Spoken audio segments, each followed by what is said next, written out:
Jemaat yang dikasihi Tuhan, Shalom, Onomi, Remai.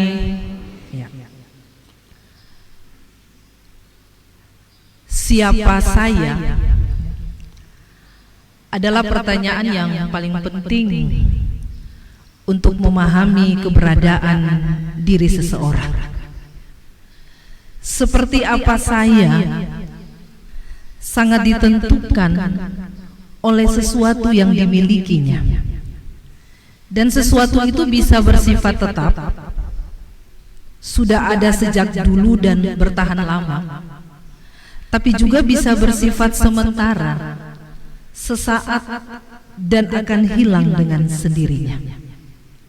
Siapa saya, jemaat Tuhan, juga dipengaruhi oleh apa kata orang tentang saya, apa yang orang lain tahu tentang saya, atau apa pandangan orang lain tentang saya. Apa kata orang itulah yang akan mendefinisikan siapa saya. Dengan kata lain, Bapak Ibu jemaat, siapa saya itu dikonsepkan oleh apa yang orang lain katakan. Karena itulah pertanyaan tadi, pertanyaan tentang siapa saya akan memberi jawab terhadap segala keberadaan seseorang. Kata orang saya adalah orang yang rajin. Kata orang saya adalah orang yang jujur. Kata orang saya adalah orang Kristen. Kata orang saya adalah orang sentani. Kata orang saya adalah orang Biak.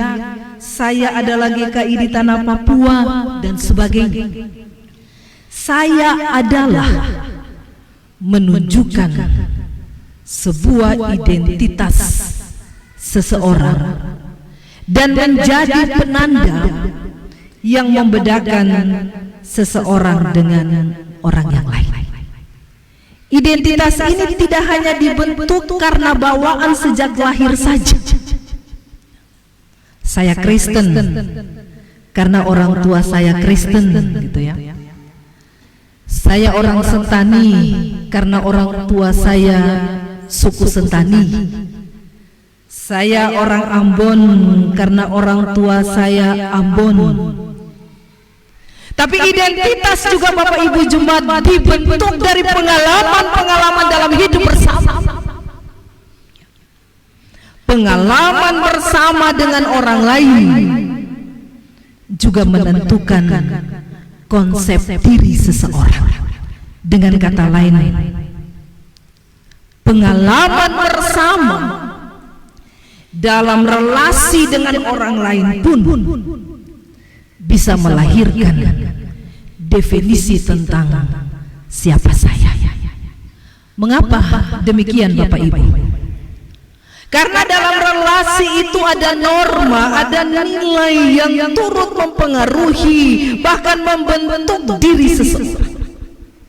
Misalnya, orang mengenal saya sebagai orang Kristen bukan hanya karena orang tua saya Kristen, tetapi karena nilai-nilai kekristenan seperti kejujuran, kesalehan, kesetiaan, ketaatan, kasih sayang, dan lain sebagainya dihidupi dalam relasi dengan orang lain. Dan itu artinya seseorang akan menjadi apa tergantung dari nilai-nilai hidup yang menguasainya dan berpengaruh atasnya. Kalau nilai-nilai hidup itu adalah nilai-nilai kebaikan, maka pasti dia akan menjadi orang baik. Begitupun sebaliknya. Jemaat yang dikasihi dalam Tuhan, bacaan hari ini pun berbicara tentang identitas seseorang yang dibentuk dari pengalaman hidup bersama dengan orang lain. Ada beberapa hal menarik dari daftar para tokoh Alkitab yang diabadikan sebagai nama sebuah kitab dalam Alkitab. Dan hanya 2 perempuan yang mendapat kehormatan tersebut. Pertama adalah Ester. Ester sebagai ratu kerajaan Persia yang mempertaruhkan seluruh nyawanya untuk menyelamatkan orang Yahudi dari pemusnahan Haman.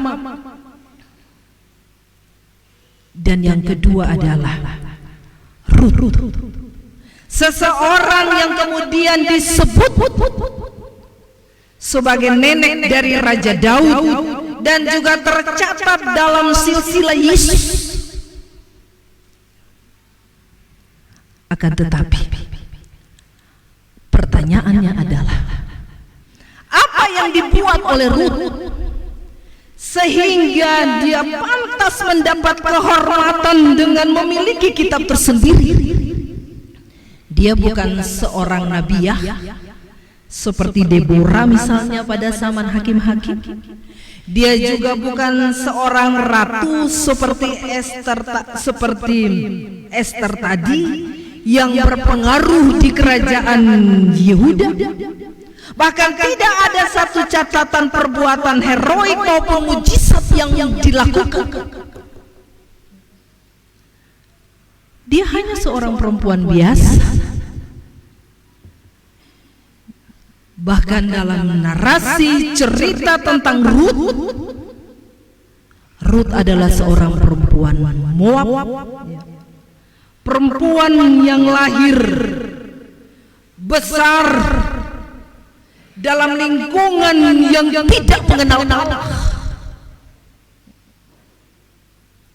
Dan itu artinya Rut memiliki sebuah identitas yang dikonstruksikan oleh lingkungan di mana dia hidup sebagai orang yang tidak kenal Allah, orang yang tidak percaya kepada Tuhan, orang yang sama sekali tidak mengakui Tuhan Allah itu sebagai Yahweh. Dia harus berjumpa dan bertemu dengan sebuah komunitas baru, keluarga Naomi dan Elimelek. 2 identitas yang berbenturan sama sekali, Bapak Ibu jemaat.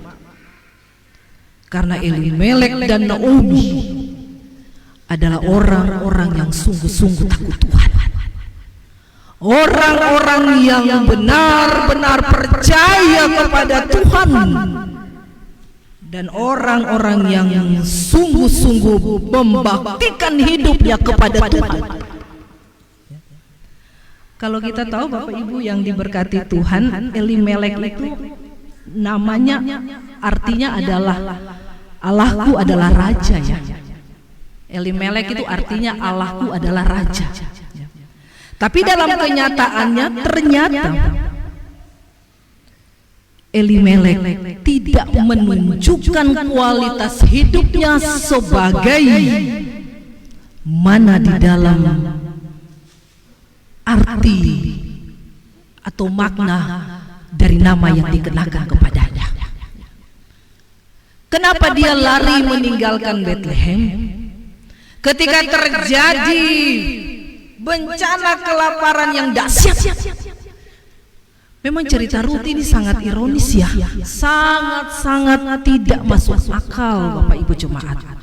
Bethlehem itu punya arti adalah rumah roti ya. Bethlehem itu adalah sebuah daerah yang paling subur di Israel. Dia berada di daerah sekitar lembah Sungai Yordan, daerah penghasil gandum terbesar yang kemudian menjadi bahan baku untuk membuat roti. Coba bayangkan, rumah roti saja bisa mengalami kelaparan. Kan aneh ya, sangat ironis Bapak Ibu jemaat. Rumah roti bisa kehabisan roti. Rumah roti bisa terjadi bencana kelaparan dan kemiskinan. Itu keunikan daripada kitab Rut. Apa maksud Allah dengan kenyataan itu? Elimelek dan juga Naomi bersama dengan kedua anak pergi meninggalkan Bethlehem, dan mereka menuju ke Moab. Bapak Ibu yang dikasihi Tuhan, sebuah kemustahilan terjadi ketika Elimelek justru melarikan diri ke Moab pada saat terjadi kelaparan di sana. Tindakan ini benar-benar bertentangan dengan identitas yang dimilikinya. Berlari ke Moab bukanlah tindakan yang beriman kepada Allah. Pergi ke Moab menandakan ketidakpercayaan Elimelek kepada Allah sebagai sumber berkat dan kehidupan itu. Di dalam ayat 1 sampai 5 sebelum dari pembacaan kita tadi. Jemaat yang diberkati di dalam Tuhan kita Yesus Kristus. Dan perjumpaan antara Rut dan keluarga Elimelek inilah yang menjadi sebuah cerita baru dalam sejarah peradaban Israel. Dia melahirkan sebuah keberadaan hidup yang baru, sebuah identitas baru dalam perjalanan umat Allah. Dan hal yang paling menonjol dalam cerita tentang Rut ini adalah tentang kesetiaan Rut yang menjadi teladan dalam perwujudan rencana Allah tadi. Ada pepatah bijak, dia bilang begini, nilai seorang manusia adalah pada kesetiaannya. Ia bernilai karena dia setia. Dan apabila manusia tidak lagi setia, maka ia bukan lagi manusia. Untuk mengetahui setia atau tidaknya seseorang, maka perlu untuk diuji dan dibuktikan. Bapak Ibu jemaat, pembuktian itu biasanya melibatkan lamanya waktu dan proses pengujian. Semakin lama seseorang bertahan dalam situasi tertentu, maka dikatakan dia telah diuji dan terbukti kesetiaannya. Begitupun ketika seseorang bertahan dalam banyaknya proses penempaan yang dialaminya di tengah situasi-situasi yang tak menentu, adalah juga telah membuktikan bahwa dia orang yang setia. Jadi setia atau tidak Bapak Ibu jemaat tergantung dari berapa lama dia bertahan dan seberapa bisa dia melampaui proses-proses pengujian.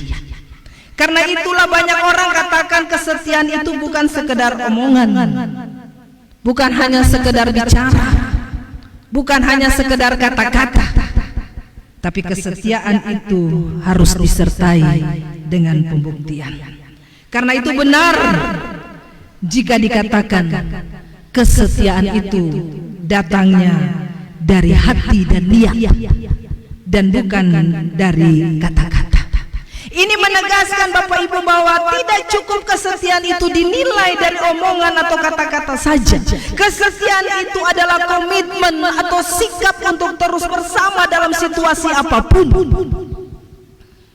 Dan dalam teks suci Alkitab, kesetiaan itu didefinisikan sebagai emunah dalam bahasa Ibrani dan pistos dalam bahasa Yunani di Perjanjian Baru. Emunah Bapak Ibu itu berarti setia, loyal, tidak berubah, tetap sama, konsisten, tidak berpindah, tidak bergeser. Dan secara harafiah, emunah dalam bahasa Ibrani tadi menunjuk kepada karakter manusia yang tidak labil, tidak berubah, tidak berganti, tidak bergeser karena situasi dan kondisi-kondisi tertentu. Baik kondisi itu menyenangkan maupun kondisi itu tidak menyenangkan. Sedangkan pistos itu diartikan sebagai percaya atau benar atau yakin Dan dalam perjanjian baru, secara harafiah pistos berkaitan dengan hal-hal yang berhubungan dengan sikap atau respon manusia terhadap sesuatu yang dialami. Jika sesuatu itu benar, maka manusia akan setia. Jadi kesetiaan itu timbul karena sesuatu itu dipercayai dan diyakini. Karena itulah emunah maupun pistos itu teruji di dalam waktu dan proses. Waktu dan proseslah yang menentukan kualitas sebuah kesetiaan. Menjaga sebuah kesetiaan itu memang Bapak Ibu butuh usaha yang tidak main-main. Dan itu berarti bukan perkara mudah untuk tetap setia. Karena komitmen itu datang dari setia, maka orang yang setia adalah orang yang memiliki komitmen. Dan komitmen itulah yang menumbuhkan kesetiaan. Kesetiaan Rut dalam kisah ini Bapak Ibu telah teruji dalam waktu dan proses.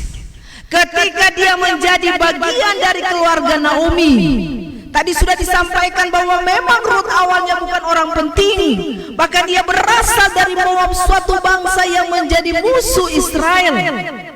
Tapi dari kisah dramatikal ini menarik untuk dibahas dua tokoh perempuan, Naomi dan Rut, di mana hubungan relasi antara Naomi dan Rut yang sangat akrab, sangat erat, melekat dan tidak terpisahkan satu dengan yang lain, memunculkan sebuah pemahaman baru bahwa kelekatan atau kedekatan relasi yang terjadi antara Rut dan Naomi itu terjadi bukan karena hanya mereka menantu dan mertua saja. Relasi itu bukan terjadi karena ada relasi kekerabatan yang dekat semata, tidak. Tapi kalau ditelusuri di dalam seluruh konteks kitab Rut ini, relasi ini terjadi oleh karena keyakinan, oleh karena pengakuan bahwa Allah Tuhan itu adalah Tuhan yang berkuasa. Tuhan yang diimani oleh Naomi adalah Tuhan yang diakui dan diimani oleh Rut. Nah, ini menarik. Jadi kedekatan mereka itu oleh karena mereka mempercayai sesuatu yang sama. Mereka meyakini sesuatu kuasa yang tidak ada pada yang lain. Mereka meyakini dan mempercayai sebuah kekuatan di luar kekuatan yang mereka punya. Nah itu.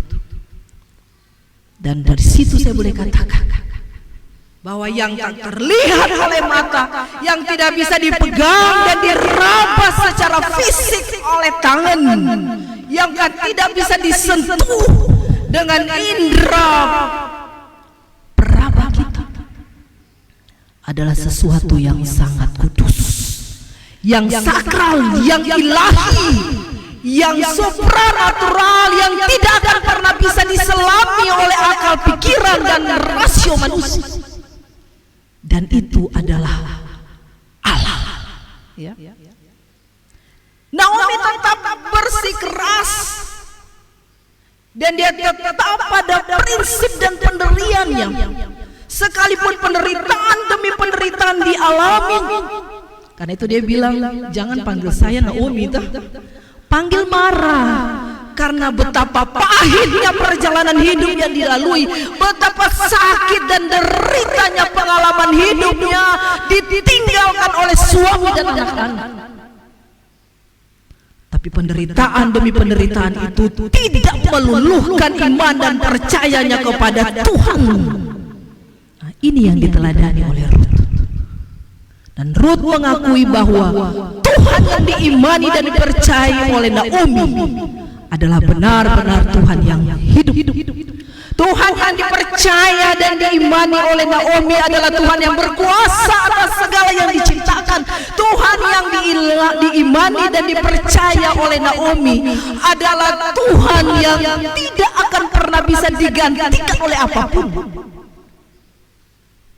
Dan Tuhan yang dipercaya oleh Naomi adalah Tuhan yang memberi hidup, tapi juga yang menjaga kehidupan itu. Sebab itu keputusan Ruth untuk mengikuti Naomi bukan hanya sebuah keputusan anak mantu yang ikut mertua, bukan oleh karena pengasihan Ruth kepada Naomi yang sudah tua, tidak. Tapi keputusan Ruth mengikuti Naomi adalah sebuah keputusan iman untuk meninggalkan segala kefasikan, meninggalkan segala kehidupan yang lama, meninggalkan segala sesuatu yang tidak menyelamatkan, dan menjemput sebuah kehidupan baru, mengalami hidup baru dengan Tuhan yang dipercaya. Ini bukan keputusan yang main-main, Bapak Ibu. Dia harus meninggalkan bangsanya, dia harus meninggalkan Allah-Allahnya, dia harus meninggalkan semua yang dipunyainya demi dan untuk mengikuti Tuhan. Bapak Ibu yang diberkati Tuhan, identitas keilahian yang dimiliki oleh Ruth adalah sebuah pelebelan baru dari satu proses hidup yang panjang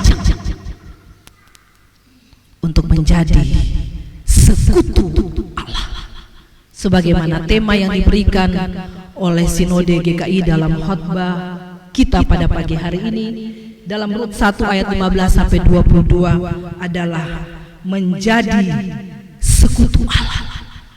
Menjadi sekutu Allah adalah sebuah identitas ilahi yang dikenakan kepada semua orang yang terhisap masuk dalam persekutuan dengan Tuhan. Menjadi sekutu Allah adalah sebuah pelebelan baru yang dikenakan oleh kepada setiap orang yang mempercayakan hidupnya untuk diatur, dipimpin, dikendalikan, dikontrol oleh Tuhan, gitu ya. Dan menjadi sekutu Allah itu adalah sebuah identitas ilahi yang terkonstruksi dalam diri orang Kristen ketika dia menanggalkan semua kefasikannya, keangkuhan, kesombongan, bahkan semua kehidupannya yang lama untuk menjadi sekutu Allah. Kalau kita bilang kita adalah sekutu Allah, sama seperti Ruth katakan kepada Naomi pada ayat 14 sebelumnya, bahwa saya sungguh-sungguh melekat dan bergaul akrab. Kelekatan kita dengan Tuhan itulah yang menjadikan kita sekutu Allah. Dan kalau sudah lengket, sudah lekat, sudah dekat, sudah benar-benar menjadi sekutu Allah, maka konsekuensi dari identitas itu adalah hidup di dalam Kristus. Karena identitas keilahian itulah yang akan menunjukkan seberapa besar kita menunjukkan kualitas hidup kekristenan kita. Bapak Ibu Jemaat yang diberkati di dalam Tuhan kita Yesus Kristus, pilihan untuk menjadi sekutu Allah adalah pilihan yang bukan tanpa risiko, bukan pilihan yang tidak ada konsekuensi. Pilihan untuk menjadi sekutu Allah akan membuat kita harus memilih di antara yang baik dari yang tidak baik, memilih yang terang dari yang gelap, memilih yang putih dari yang hitam, memilih untuk jujur dari ketidakjujuran, memilih untuk hidup benar dari ketidakbenaran, memilih untuk menyatakan apa yang benar dari segala yang tidak. Itu konsekuensinya. Bapak Ibu Jemaat yang dikasihi di dalam Tuhan Yesus Kristus, kemarin tanggal 31 Oktober kita merayakan Hari Reformasi Gereja Protestan yang ke-503 tahun. Salah satu semboyan reformasi yang dikenal adalah sola scriptura. Di samping ada sola fide dan sola gratia. Bapak Ibu Jemaat tahu ya. Sola scriptura itu artinya hanya Alkitab menjadi satu-satunya sumber kebenaran. Di luar Alkitab tidak ada lagi yang benar.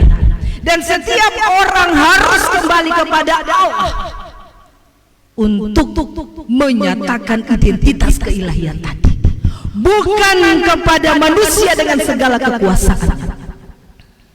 Olehnya, momentum Hari Reformasi Gereja tahun ini harus termaknai dengan kembali kepada Alkitab sebagai sumber kebenaran. Kalau mau hidup diberkati, perkatakanlah firman Tuhan dalam laku yang benar. Kalau mau hidup ini diberkati, kalau mau hidup ini bahagia, bikin apa yang Tuhan bilang. Kalau mau hidup ini dipulihkan, cari Tuhan dan kebenarannya. Kalau mau hidup ini sungguh-sungguh jadi berkat, buahkanlah kebenaran firman Tuhan itu dalam kehidupan yang benar.